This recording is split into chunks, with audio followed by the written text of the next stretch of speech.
Se revisará los días de vacaciones que la ley establece para los trabajadores formales en nuestro país, que corresponden a 30 días calendario una vez cumplido un año de labores. ¿Cuántos días se otorgan en otros países? Vamos a hacer una revisión. ¿A quién no le gustaría tomarse un largo descanso del trabajo? El último fin de semana, el primer ministro César Villanueva aseguró que el Perú es el país con más días de vacaciones en la región, por lo que el gobierno pasará a revisarlas. Aunque no lo crea, los peruanos somos privilegiados. A nivel nacional, los trabajadores formales que hayan cumplido un año de labores tienen derecho a 30 días de vacaciones de manera automática. A esto se le suman los 14 feriados establecidos en el calendario, que en resumen son 44 días de descanso. De acuerdo a la Organización Internacional de Trabajo, las naciones con mayor número de vacaciones al año, además de Perú, son Brasil y Francia, que otorgan 30 días de vacaciones y 11 feriados. A estos le siguen Malta, Islandia y Austria. La otra cara de la moneda está en México. El país charro le da a sus trabajadores 6 días de vacaciones y 8 feriados oficiales, un total de 14 días libres. Un puesto más abajo se encuentra China, que permite descansar 2 días más. Muy bien, a ver, claro que a algunos se les ha movido el piso con que se revise la legislación, ¿no es cierto?, respecto a las vacaciones. Pero recordemos que el tema del régimen laboral y las reformas del régimen laboral es un tema largamente discutido, pero que nadie asume. Ningún gobierno, ningún partido político asume como propio para llevar a cabo la reforma laboral que se reclama y que, según expertos laboralistas, abogados laboralistas y analistas, señalan como la principal barrera para la formalización en el Perú. 70% de la fuerza laboral peruana está en el sector informal. Apenas un 30% y quizás menos tiene los beneficios de los 30 días de vacaciones, la CTS, el seguro, la ONP, en fin, todos los beneficios sociales que supone estar en planilla, ¿no es cierto? Hay quienes dicen que el sinceramiento de la legislación laboral respecto a nuestra realidad podría ayudar a que quienes aporten finalmente, porque además sobre ese 30% y las empresas formales recae la presión tributaria, porque son los que pagan impuestos, el resto no paga, un penny. Entonces, ¿será este un primer paso? No lo sé. ¿Cómo funciona en otros países que, por ejemplo, como citaba la nota, solamente hay 6 días de vacaciones más los feriados? Vamos a hablar de todo esto con el doctor Fernando Varela, abogado laboralista que nos acompaña esta tarde. Fernando, bienvenido. ¿Cómo estás? Pamela, gracias por la invitación. Buenas tardes. A ver, yo desde que estoy empezando a cubrir CADE escucho lo mismo, ¿no? La reforma laboral pendiente y urgente porque es la barrera que impide que más personas estén en planilla o en todo caso que sean formales. Lo que pasa es que no estamos hablando de una reforma. Venimos durante los años que te conozco, que me has invitado a tu programa, siempre diciendo lo mismo, que es que una norma parche, una norma puntual no va a ser la reforma. El día de hoy tenemos a nuestro premier hablando sobre la posibilidad de bajar las vacaciones, que como te decía en el corte es perfectamente legal. Nosotros como país somos miembros de la OIT, que es la Organización Internacional del Trabajo, y hemos suscrito desde 1960 un convenio, que es el convenio 52. El convenio 52 señala claramente los días mínimos para gozar de vacaciones son 6 días. Ya. Tú te asustabas cuando escuchabas que en México era 6 días. México ha respetado al pie de la letra. Nosotros, a pesar de que... Pero ¿y es 6 días con posibilidad de ir incrementando en virtud del número de años que uno tenga trabajando en la empresa? No es como Argentina. Argentina sí tiene, esas vacaciones escalonadas. Pero ¿qué es lo que hacen en contraposición? A ver. Eso permite buscar el mejor talento y retenerlo con más días de vacaciones. Mira, Pamela, yo creo que trabajes para este canal. Pero, claro, si quieres que trabaje, no solamente vas a pagar una remuneración, vas a dar 20 días de vacaciones. Perfecto, te quedas. Eso incentiva esos niveles de productividad. Nosotros, desde 1960, estamos suscritos a este convenio, sin embargo, pagamos 30. Tenemos 30 días de vacaciones. Pero la propia norma establece 15 días como los días suficientes para descansar. ¿Me explico por qué? Porque la 713, que es la que regula los 30 días de vacaciones, dice, Pamela, como trabajadora que tiene 30 días de vacaciones, puede venderme 15 días. Pero eso sí, tiene que gozar sus otros 15 días indefectiblemente. Son 15 días. Y si con eso lo analizamos, con normas especiales, la ley de la micro y pequeña empresa, el contrato administrativo de servicios, la ley de trabajo al hogar, ¿cuántos días de vacaciones dan?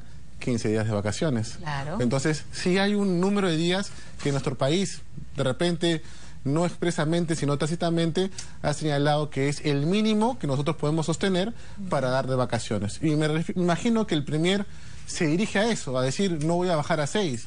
Ya. De repente un régimen especial que pueda bajar a 15 días. Eso no significa que los que gozan de 30 días, como tú dijiste, ese 25% que tiene la suerte de tener un trabajo formal, pierdan los 30 días. No, o sea, porque no se aplica retroactivamente. No se aplica. Y para quienes renuevan año a año su contrato... No, porque la relación laboral es indeterminada, es continua, pero no está sujeta al tema de este año, renovado completo, y ya está aplicando esta nueva ley si es que se produce la modificación, sino es en virtud de el vínculo laboral. Exactamente. Y yo estaba vigente antes de la promulgación de esta modificación. Eso se llama un principio en el derecho que se llama la condición más beneficiosa, que es una regla del principio protector. Ya. Ahora, ¿qué es lo que sucede? ¿Reformas como estas podrían incentivar la formalidad? ¿Podrían? Sí. Ah. Pero no puntualmente. Yeah. No hablemos el día de las vacaciones. Tenemos que hacer una reforma sustancial que involucre sector público, sector privado. El sector público está atacado con el contrato administrativo de servicios. Tenemos el sector privado donde no ha funcionado la formalidad porque tenemos un 75% informal. Yo escuchaba, por ejemplo, que se cuestionaba la forma en que se calcula el sueldo mínimo vital, que también es otra barrera. Señalaban que debería, y lo decía, por ejemplo, Fernando Zavala, que preside el Comité de Empresarios por la Integridad, y en las propuestas que hizo era hacer un recálculo del sueldo mínimo vital en virtud de regiones, ¿no es cierto? Porque el costo de vida en Lima no es el mismo costo de vida que en Huancavelica, que en Ayacucho o en Piura. Entonces, y ojo que no es una idea novedosa, por eso desde 1933, es más, desde 1920, la Constitución de Leguía señalaba que el Estado podía regular remuneraciones mínimas en razón a la región, al oficio, incluso el género. Creo que en esa época decían sexo, pero incluso el género. No se va a repetir ahora, pero el hecho de regionalizar también es una buena idea, no nueva, pero sí antigua, de repente rescatar lo nuevo. Son situaciones económicas distintas, entonces eso también es un punto a tener en cuenta. Ahora, volvamos para después ir retomando qué otras modificaciones en paquete deberían hacerse para fomentar, qué es lo que se necesita, pues, que más personal, o sea, más fuerza productiva esté en el sector formal con los beneficios que debería tener. Entonces dices que esta iniciativa, por lo menos que va a entrar en debate, en discusión, sí ayudaría a ampliar, digamos, la masa formal de trabajadores. Sí ayudaría a la formalización, digamos. Es como la selección. Si Guerrero en abril regresa y hace goles, nos va a ayudar. Pero sin la defensa y en el arquero no va a servir de nada. Ya. La reforma tiene que ser completa. Y para eso, ¿qué se necesita? No solo una reforma completa. La Superintendencia Nacional de Fiscalización Laboral tiene que ser fortalecida. Tiene que tener más inspectores, tiene que tener más presupuesto. Pero además, no darle solamente el presupuesto, decirle, a ver, señores, como SUNAFIL... Pero es que los inspectores de SUNAFIL estuvieron haciendo huelga la otra vez porque no se cumplían con sus derechos laborales. Eso también es una circunstancia que a veces tenemos que tratar de entender. Pero ¿qué sucede?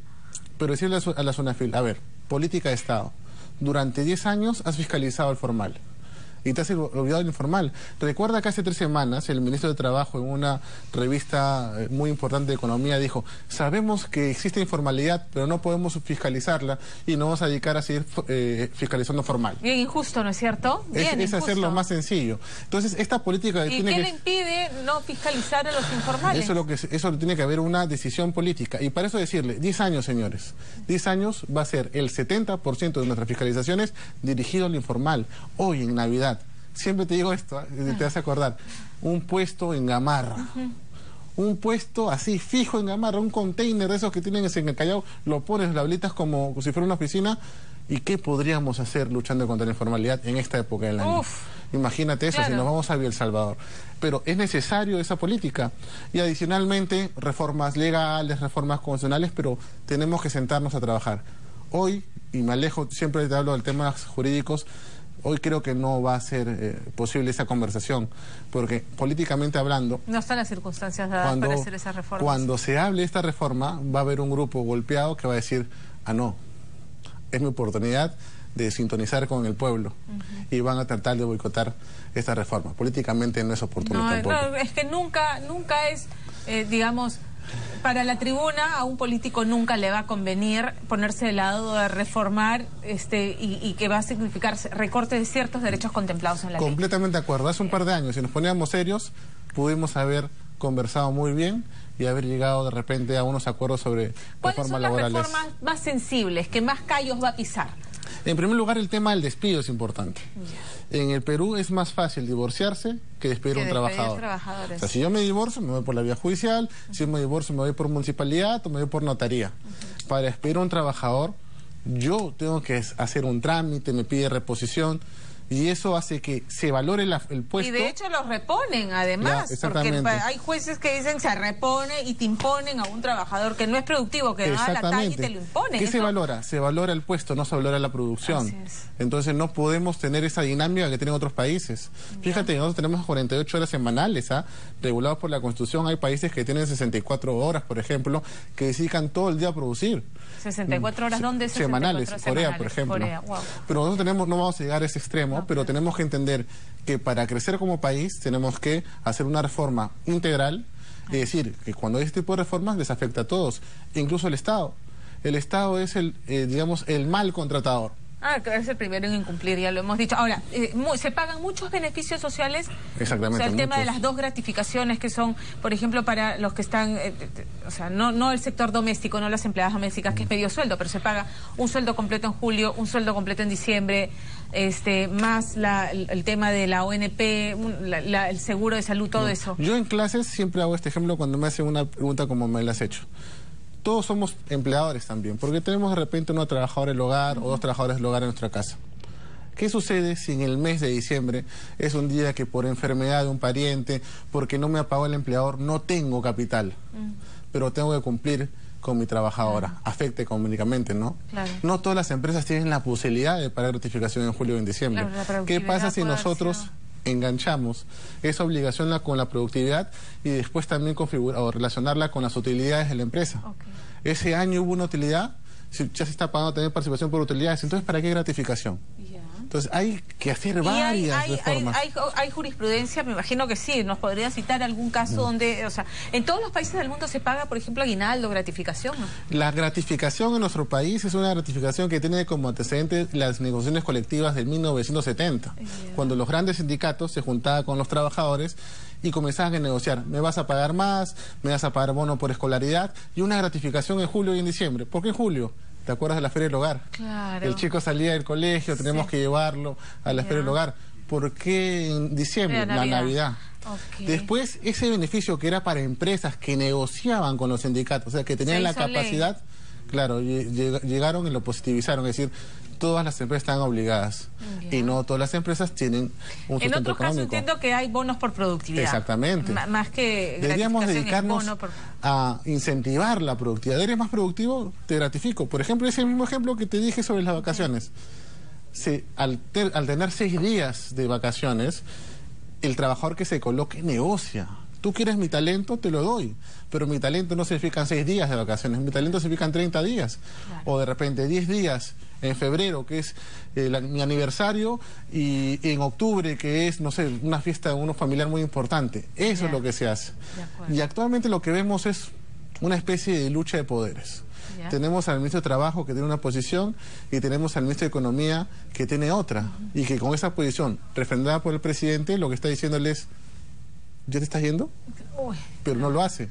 Se mantiene en su sitio para tratar de garantizar también esas cuotas de poder que hay. Entonces, al final, de la reforma nada, nos diluimos en un tema de roles políticos, y al final, como siempre, me invitarás en noviembre para la CTS, hablaremos de todo y al final nunca había modificación. En ruido político nada más, porque esto genera ruido político. Tenemos, Marjorie me decía cifras de números de lo que ocurre en otros países.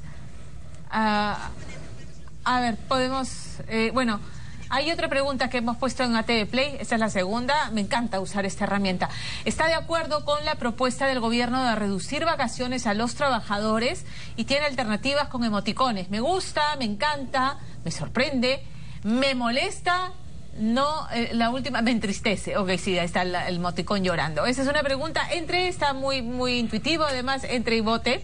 Y vamos acá con Perú, tenemos esta pantalla, pero uno de los países con más descansos y feriados del mundo, fíjate tú. Claro. Ya, a ver, vamos ustedes. No, Brasil también. Ahí tenemos. En Canadá se otorga 10 días de vacaciones y además tienen 9 feriados en el año. 10 días en Canadá. Vamos a otro país. México, lo que nos comentabas, otorga 6 días de vacaciones y tienen 8 feriados en el año. En Canadá también aplica eso, que puedo negociar a más productividad. En todos los países. En todos los países es así. Lo que pasa es que se negocia ahora estamos olvidándonos del contrato como un mero documento, sino la relación laboral como generadora de captación del talento humano. Claro. Es más importante. Bueno, Perú, tenemos 30 días de vacaciones y 14 feriados en el año. Dime si con esas cifras podemos ser productivos. Tenemos 44 días del año donde no se trabaja y un 25%. Hay que también hacer una mea culpa. De acuerdo. Tenemos que dedicarnos a trabajar. Yo, por ejemplo, de repente todo es impopular. Cada vez que hay feriado digo, no, yo no quiero feriado, yo quiero seguir trabajando. Quiero seguir trabajando. Tenemos que producir. Como país hay un compromiso. ¿Qué pasó después de la bomba en la Segunda Guerra Mundial? Japón se dedicó a trabajar. La única salida que era trabajar mañana, tarde, noche. Y esa es la cultura del trabajo. De acuerdo. Eso es muy importante también tener en cuenta. Islandia otorga 24 días de vacaciones y tiene 14 feriados en el año. Ahora, Islandia es un país muy pacífico, desarrollado, donde todas las necesidades están cubiertas, además con educación de calidad, salud. Es como que vámonos a vivir a Islandia, que tiene además 24 días de vacaciones. A ver, otro país, vamos con otro país. Francia otorga 30 días de vacaciones y tiene 11 feriados en el año. Mira, Francia tiene... El estado de bienestar, pues que después le causó muchos problemas en los últimos 5 años por el tema de la economía, pero sí tiene 30 días. Perú, Brasil y Francia son los países que otorgan 30 días de vacaciones. Malta otorga 24 días y tiene 14 feriados. Ok. Igual sigue siendo Perú y Francia los... En la región somos el que más, ¿no? Sí, claro. China, 5 días de vacaciones y 11 feriados en el año. Exactamente. 5 nada más. Si nos vamos a Estados Unidos te darán cuenta que no se Taiwán, 7 días de vacaciones, 12 feriados en el año. Ay, qué pena, no tenemos el de Estados Unidos, pero yo entendía que en algunos países funciona lo que nos explicabas, ¿no? Escalonado, ¿no? A medida que en Argentina es escalonado, por ejemplo. 5 años, 10 años, 15 años, 20 años, vas gozando de más número de vacaciones. Claro. Más días de vacaciones. Más días de vacaciones. Exactamente. Pero, digamos, en el resto de países, salvo Francia, está sujeto a soy más productivo. Mi herramienta de negociación para conseguir más beneficios es mi contrato. Claro, y eso es privilegio, eso va a afectar en un primer momento, de hecho. Sí, de todas maneras. Pero después vamos a tener una cultura en la cual yo voy a resaltar siendo productivo. La única manera de resaltar es siendo productivo, del trabajador, del profesional, siendo productivo. De acuerdo. Un gusto. No será la última vez que conversemos, no me digas. Tenemos que hablar de reforma laboral, porque es un tema recurrente, pero que al ser impopular, nadie toma el toro por las astas. Y solamente para finalizar, mira la incongruencia que hay. En septiembre se dictó esta norma que me invitaste de vacaciones, que se podían dar por un día, por 2, por 3. Claro. Y ahora tenemos en economía al primer hablando que tenemos que rebajar a 15. Pónganse de acuerdo primero. Y después, un mensaje unificado. Claro, exactamente, ¿no? es importante. Gracias. A ti, Pamela. Gracias un gusto. a ti.